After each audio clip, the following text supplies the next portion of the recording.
Strand Warlock is by far one of the best subclasses in the game for DPS, and I'm going to show you guys a build here that provides just that.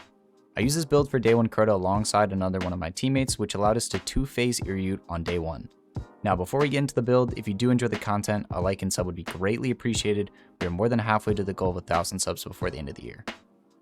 This build, instead of taking advantage of the CC abilities of Broodweaver, turns it into a DPS monster, allowing you to spam rockets pretty often and cause constant dot damage to bosses.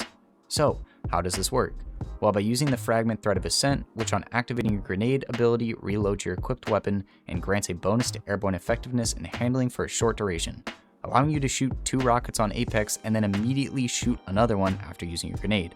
But we are going to take this even further by using dot damage from Osteostriga and Necrotic Grips mixed with Arcane Needle and Threat of Generation to grant us some insane grenade regen.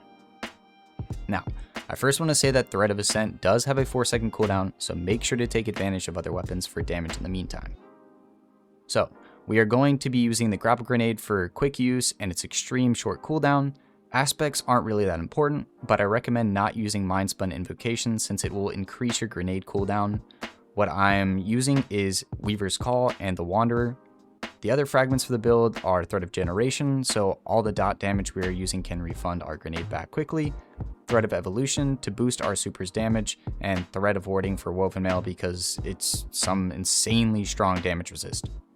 The exotics for the build are going to be Osteostriga and Necrotics, so I can apply poison on melees and with my primary. These two will also allow for some decent ad clear added onto just really a bossing focused build. Also, Necrotics mixed with Arcane Needle melee will allow me to apply Unravel and Poison for double the dot damage. Now I'll put the mods for the build on the screen, and the more important ones are going to be double impact induction to refund more grenade energy on melee hits, and a dexterity mod for increased weapon swap speed, triple surges, and lastly time dilation to give me an extra 5 seconds on each armor charge stack. So, the rotation for this build is to start by hitting dot damage with Osteo, swap to your fusion, and then to your rocket. After hitting both shots, then you're going to want to grenade again and rocket again.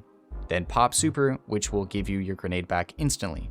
Then start the cycle over again, and this time using melees in place of super to give yourself grenade energy back as well. And then also adding in Unravel with the poison tick damage. Just remember as well that you do have that 4-second cooldown window before Threat of Ascent can reload your weapon again. So take advantage of applying dot damage with Osteo and using a fusion rifle like Eremite or Cartesian. This is honestly my favorite build in the entire game for DPS. It does require a lot of finger pressing, but it's super fun and satisfying since it cycles so well and puts out just insane damage.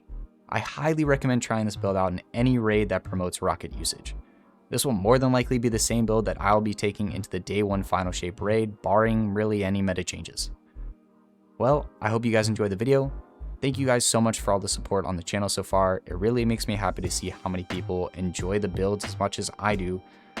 But, anyway, I'll see you guys in the next one. Peace.